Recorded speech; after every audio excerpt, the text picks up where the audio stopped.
After the death of Pacorus I, the Parthian Empire entered one of its darkest chapters. The prince who once terrified Rome was gone, and the Arsacid throne trembled. Rebellions flared. Nobles fought for power. The unity that Vologases once rebuilt began to fracture. For the first time in years, Rome sensed weakness, and Rome sent a hammer to strike that weakness: Mark Antony. Fresh off his alliances in the east, Antony marched deep into Armenian territory, dreaming of repeating the victories of Lucullus and Pompey. But the Parthians were no ordinary enemy. They did not stand still. They did not wait. They did not fight Rome's war. They forced Rome to fight theirs. Serena was long gone, but his tactics lived on. Horse archers appeared like ghosts, striking the Roman columns again and again, never giving Antony a clean engagement. Antony brought more than 100,000 men. But he lost more than half before even reaching a major Parthian city. This was not a battle. This was a slow death. A war of exhaustion, where every mile forward cost blood and every mile back cost hope.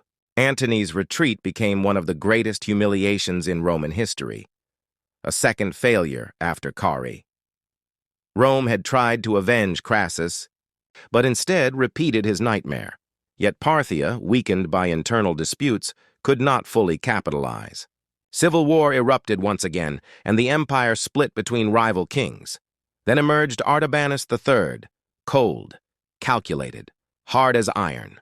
Artabanus crushed rebellions, reunited the nobles, and revived the Parthian war machine. He drove Rome out of Armenia, installed his own kings, and proved that the Arsacid dynasty still had fire in its bones.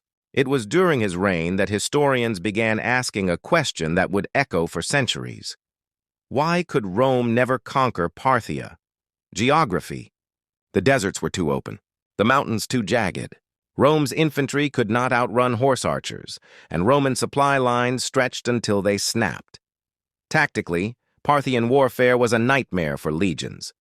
Hit-and-run attacks, feigned retreats, swarming arrows, cataphract charges at the perfect moment, all perfected since the days of Serena.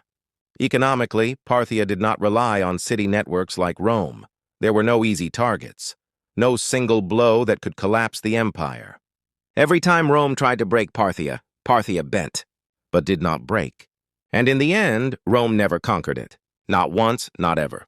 The rivalry between these two superpowers became one of history, as great stalemates, a testament to the strength of an empire forged in desert winds and held together by kings like Vologases and Artabanus and warriors